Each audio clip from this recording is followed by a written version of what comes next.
Moscow में वही हुआ जिसका पूरे यूरोप को डर था।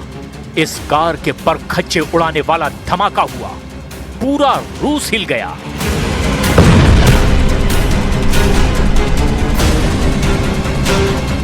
पुतिन का बहुत ही खतरनाक जनरल, जिस पर यूक्रेन युद्ध को लेकर बहुत बड़ी जिम्मेदारी थी, वो इस धमाके में मारा गया।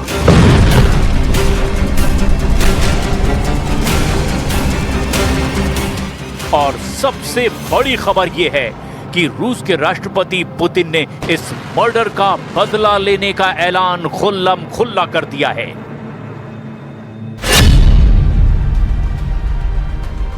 नाम लेफ्टिनेंट जनरल फनिल सरवारोव, पद आर्मी ऑपरेशन ट्रेनिंग निदेशालय के प्रमुख, यानी रूस की सेना की ट्रेनिंग का पूरा जिम्मा।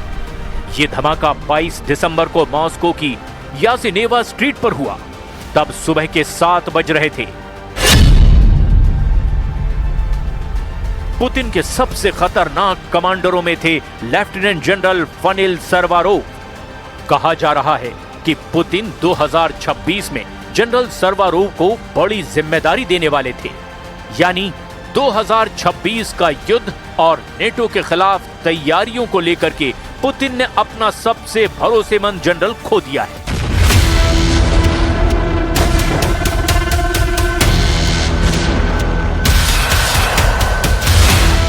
लेफ्टिनेंट फनिल सरवारोव की कार में धमाका हुआ और उसकी मौके पर ही मौत हो गई। पुतिन इस धमाके के लिए अपने सबसे बड़े दुश्मन को दंड जरूर देंगे, और जब वो सजा देंगे तो उनकी लाठी में आवाज भी नहीं होगी।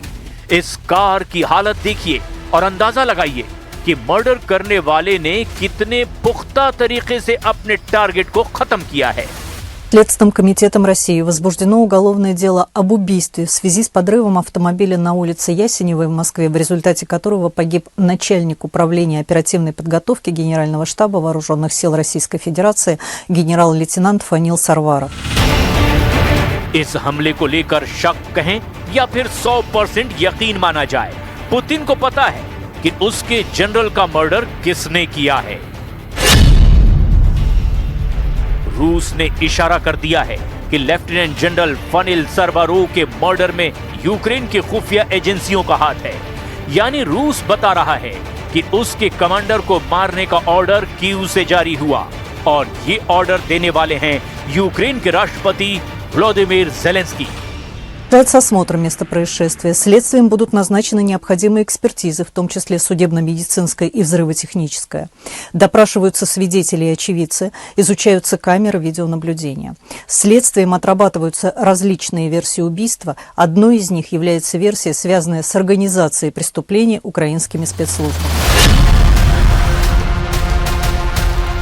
क्या यूक्रेन की खुफिया एजेंसी का नाम लेकर रूस ने बहुत बड़ा सिग्नल दे दिया है? क्या पुतिन के कमांडर को मारने की सजा ज़ेलेंस्की का डेथ वारंट भी हो सकता है? अगर ज़ेलेंस्की ने पुतिन के कमांडर पर हमला किया है तो इसे पुतिन पर ही हमला माना जाएगा, क्योंकि यूक्रेन युद्ध के बीच एक कमांडर की हत्या के बहुत बुरे नतीजे आ सकते हैं। लेफ्टिनेंट जनरल फनिल सरवारोव पुतिन के बहुत ही भरोसेमंद जनरल थे। वो चेचनिया में हुए युद्ध में हिस्सा ले चुके थे और सीरिया में पुतिन के मिलिट्री ऑपरेशन में एक बड़ी भूमिका निभाई थी, यानी पुतिन को जहां सबसे ज्यादा जरूरत पड़ी, कमांडर फनिल सरवारोव को वहां तैनात किया गया। रूस में जनरल फनिल सरवारोव को मारने के खिलाफ बड़ा माहौल बन चुका है। रूस की पब्लिक में गुस्सा है। रूस के नेता बहुत ज्यादा आक्रामक हो गए हैं और अब वो कातिल के लिए सिर्फ मौत की सजा चाहते हैं। रूस में संसद की रक्षा समिति के सदस्य एंड्रे कोलेस्निक ने कहा कि हमें जनरल की हत्या करने वाले पूरे सिस्टम को पहचानना होगा। उनको पकड़ने की भी जरूरत नहीं, उनको पूरी तरह तबाह कर देना चाहिए, जैसे आतंकवादियों को किया जाता है। Мама у меня проснулась, запаниковала и видела уже, что подъехали полицейские, пожарные, скорая помощь. Думает, вот, нужна помощь, она такая сердобольная. Вышла, проверила, спросила у соседей, но сразу же зашла, чтобы если опасная ситуация, чтобы все-таки дома. Слышала, да, и взрыв был, слышала, но сначала я не придала этому значения, а потом уже, соответственно, только когда ребенок уже был. Страх. Я вообще думал, что герань сбили какую-нибудь, ну, либо беспилотники украинские. Вот. Какие действия предприняли? Пошли посмотреть? Что? Ну, посмотреть нет, не пошел, новости почитал, пока не было никакой информации. Вот, все остальное только с утра узнал. सवाल ऐसे में ये है कि पुतिन अब अपने जनरल का बदला किससे और कैसे लेंगे। इसका खौफ सिर्फ यूक्रेन में नहीं, यूरोप से लेकर अमेरिका तक में फैल चुका है। यानी बदला ज़ेलेंस्की से लिया जाएगा, यूरोप से लिया जाएगा या फिर अमेरिका से लिया जाएगा, क्योंकि व्लादिमीर ज़ेलेंस्की के युद्ध में उनकी खुफिया एजेंसी SBU यानी सिक्योरिटी सर्विस ऑफ यूक्रेन को पूरा सहयोग इन्हीं के जरिए से मिल रहा है। यूक्रेन ने इस हमले की जिम्मेदारी नहीं ली है, लेकिन ट्रंप से लेकर पूरा यूरोप जानता है कि रूस के कई कमांडर ऐसे ही मारे गए हैं। यूक्रेन के इंटेलिजेंस एजेंसी SBU रूस के अंदर कई ऐसे हमलों को अंजाम दे चुकी है, जिसमें रूस के कई जनरलों को बहुत ही खामोशी से मौत के घाट उतारा जा चुका है। अब आप ये समझिए कि ज़ेलेंस्की की खुफिया एजेंसी को किस किस ताकत की मदद मिलती रही है।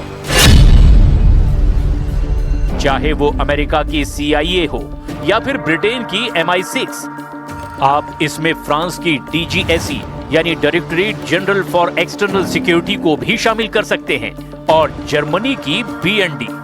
ये दोनों एजेंसी भी यूरोप की बहुत खतरनाक खुफिया एजेंसी मानी जाती है। CIA के साथ मिलकर इनका पूरा सहयोग यूक्रेन के खुफिया एजेंसी SBU को मिल रहा है। ये बात पुतिन बहुत अच्छी तरह से जानते हैं।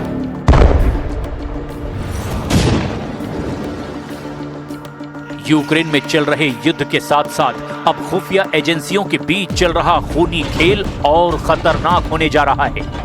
अगर रूस में ये हत्याएं ज़ेलेंस्की के ऑर्डर पर हो रही हैं, तो समझ लीजिए 2026 उनके लिए बहुत बुरा होने जा रहा है, क्योंकि ये पहली बार नहीं है जब पुतिन के जनरल को टारगेट किया गया है। 2022 में जब से यूक्रेन में युद्ध शुरू हुआ है, उसके बाद से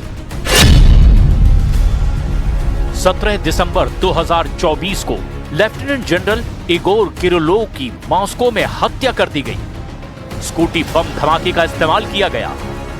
15 अप्रैल 2025 को लेफ्टिनेंट जनरल यारोस्लाव मोस्कालीव की मॉस्को में हत्या कर दी गई। ये मर्डर कार बम धमाके से किया गया। अब 22 दिसंबर 2025 को लेफ्टिनेंट जनरल फनील सर्वारोव को मार दिया गया है। इसमें भी कार बम के धमाके का इस्तेमाल किया गया। पोक्रोवस्क जैसे मोर्चों पर फेल हो चुके ज़ेलेंस्की को डरने की जरूरत है। रूस के तीसरे कमांडर का मर्डर ज़ेलेंस्की के लिए आखिरी ऑर्डर साबित हो सकता है। पुतिन ने 2024 में अपने एक और जिगरी जनरल इगोर किरिलोव की हत्या पर क्या कहा था, ये जानने के लिए देखिए कि क्यों ये जनरल अपनी हाई प्रोफाइल की वजह से टारगेट बन रहे हैं। दिसंबर 2024 को यूक्रेन ने रूस के लेफ्टिनेंट जनरल इगोर किरिलोव को मारने का दावा किया था। जनरल किरिलोव रूस में परमाणु, जैविक और रासायनिक फोर्स के प्रमुख थे। उन्हें रूस का परमाणु जनरल कहा जाता था। मॉस्को में उनके घर के बाहर इलेक्ट्रिक स्कूटर में बम छुपा कर रखा गया था, जिसके धमाके में लेफ्टिनेंट जनरल इगोर किरिलोव और उनके जूनियर इलिया पोलिकार्पोव की हत्या कर दी गई। Вы сказали покушение. Я вам благодарен за это, потому что вы косвенно признали, что это террористический акт. Почему? Потому что это убийство совершено способом, опасным для жизни многих. Режим в Киеве неоднократно совершал такие преступления, террористические преступления, теракты в отношении многих граждан Российской Федерации. И в Курске сейчас. ज़ेलेंस्की ने सितंबर 2025 में कहा था कि रूस के बड़े बड़े कमांडरों पर हमला किया जाएगा।